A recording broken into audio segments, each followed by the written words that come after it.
y de cooperación internacional es de Curazao, trabajadores en el astillero de Curazao, trabajadores cubanos, esclavos modernos, explotados por el régimen de Castro con la cooperación internacional. Y Olivia, activista de derechos humanos en Curazao, ha jugado un papel internacional, un papel muy importante. En eso va a contar los detalles de esta actividad, que yo creo que hace poco pues tuvimos bastante resultado concreto, positivo. Bueno, Olivia. El año pasado, en el primer encuentro del grupo, pues presenté la denuncia de estas personas que se dirigieron a un periódico, el periódico en español en Curazao, y bueno, nos dijeron allí, nos explicaron las condiciones en las cuales trabajaban, que desde 14 a 16 horas, los controles que le hace la seguridad del Estado, casi no tienen días de descanso, deberían tener 2 semanal y no lo hacen, que constituye toda una serie de violaciones de los convenios internacionales de la OIT. Los detalles ustedes pueden verlo en la página web del grupo, está la ponencia, todos los detalles, y lo publicamos en el periódico. Pero ¿qué pasa? Que el periódico es el único en español dentro de Curazao. El público principal es hacia los emigrantes latinoamericanos.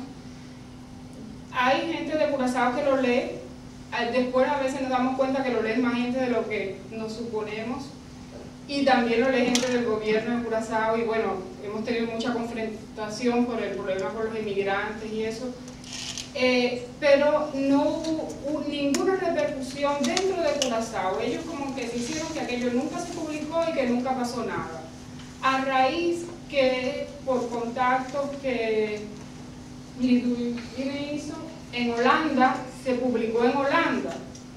Y entonces, cuando se publicó en Holanda, la prensa de Curazao en holandés y en papiamento, que es el dialecto de allí, entonces reaccionó e hicieron resumen de lo que se publicó en Holanda. El Parlamento Insular de Curazao reaccionó e hicieron una visita. Claro que pues maquillaron un poco las cosas, la gente del astillero, el lugar donde vivía, como sabían que los diputados iban a ir, pues lo pintaron y arreglaron un poco. Le bajaron a los trabajadores las horas de trabajo a 8, le comenzaron a dar los fines de semana, o no los fines de semana porque ellos trabajan continuamente, pero bueno, los 2 días a la semana libre. Los 3 estos que hicieron la denuncia, le hicieron una persecución por toda la isla, le distribuyeron fotos de ellos y decían, contrataron una compañía, la seguridad del Estado cubano, contrató una compañía privada panamericana de vigilancia para que los buscara por todo Curazao. Distribuyeron fotos de ellos diciéndole a la gente que eran presos escapados de la cárcel, que eran peligrosos, que si lo veían lo comunicaban. Ellos huyeron hacia Colombia, y aquí es donde se ve que la ayuda de la red internacional que podemos hacer, cuán eficaz puede ser, porque a través de la misma Lidwine, el compañero José León en Colombia y Joel, y bueno, la gente del grupo en sí, los ayudó, que ellos ya se encuentran en un lugar seguro, que en Estados Unidos, porque como se sabe, la seguridad del Estado cubano había tomado mucho interés en ellos, y Colombia pues no es seguro para ellos. Y sí, también obtuvieron el estatus de refugiado político por la ACNUR en Colombia, por la Comisión de Refugiados de la ONU. Y bueno, pues esto ayudó. Pero ¿qué pasa? Que a un año de todo esto, pues hubo 2 parlamentarios en el Consejo Insular que empezaron a hacer insistencia de que el lugar donde vivían los trabajadores cubanos y colombianos, porque también hay grupos de colombianos allí, que no tenían condiciones. Para un cubano que está adaptado a ir a las contingente de caña y cosas de eso, a ellos les parecía de maravilla, pero a alguien que vive en un lugar normal, que viera las condiciones aquellas, pues no le parecía que estuvieran bien. Y empezaron a hacer una campaña para sacarlos de allí. Y resulta que por esos días hubo un cortocircuito porque las instalaciones estaban horribles y el lugar se quemó. Gracias a Dios sin pérdidas de vida, y actualmente están en un hotel. Al inicio los tenían a 3 por habitación y a 2. La semana pasada me enteré que a veces hay hasta 9 en una habitación hacinados, en colchoneticas en el piso, que como se quemó el lugar donde ellos comían, pues hicieron unas mesas fuera al aire libre sin techo y unos bancos que por el día pasa cualquier cosa por allí, ratón, cucaracha, y el otro día tienen que comer allí en esas mesas. Como que aparentemente se olvidó el caso, pues empezaron a subirle las horas de trabajo otra vez. Y no solamente eso, sino que lo legalizaron. El astillero planteó que si no subían las horas de trabajo, pues ellos tenían que cerrar. Hicieron también todo un lío para obtener subsidios, no sé qué, y que es una industria nacional, y es importante, y como la línea aérea cerró a toda esta, tenemos que tener en cuenta que el astillero es propiedad del gobierno de Curazao. Y, o sea, que no es solamente el hecho que Cuba esté pagando una deuda que ellos tienen con el gobierno de Curazao con este trabajo, que Cuba se sabe que viola todos los convenios internacionales, sino el hecho que estamos en el reino holandés y que esto se hace.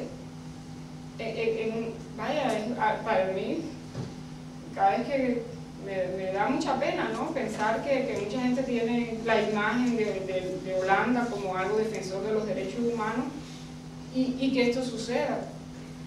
Y la representante de la reina allí es la gobernadora de Curazao.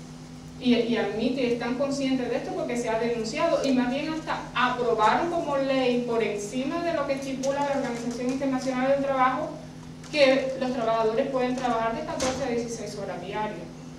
Entonces, ha habido una regresión de todo lo que se había logrado a partir de la publicidad que se hizo del caso, y actualmente pues los controles han aumentado. Antes ellos podían salir solos, ahora tienen que salir en grupo. Siempre los han obligado a vigilarse uno a otro y a decir si algo pasa o ven algo sospechoso, pues a denunciarlo. Y ahora tienen que estar antes de las 10 de la noche en el lugar donde duermen, tienen que, no pueden salir juntos, solos, no pueden comunicarse con nadie del lugar y mucho menos con cubanos exiliados. Bueno, mi esposo y yo somos para esa gente cuando llegan de Cuba, le hacen, o antes de salir dicen que en Cuba también le hacen una reunión entre los que dicen que la persona que no pueden contactar para nada a mi esposo y a mí.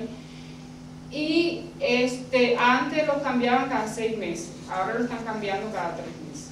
Y algo que me preocupa mucho es la estrechez de relación que hay entre la seguridad del Estado cubano y el mismo gobierno de Curazao, al punto de que, bueno, ellos siempre habían mandado, cada vez que un grupo de trabajadores se movía hacia Cuba, vengan o se vayan, siempre habían mandado a alguien de la seguridad del Estado que los vigila. Que bueno, cuando llegan a Curazao les retienen los pasaportes y todo eso es ilegal, pero lo hacen allí. Y ahora han aumentado la cantidad de gente de seguridad del Estado que los mueve. Y hablaba de esa estrechez que tiene el gobierno de Curazao con el de Cuba, al punto de que había un pastor evangélico en Curazao que alegaba que fue perseguido en Cuba.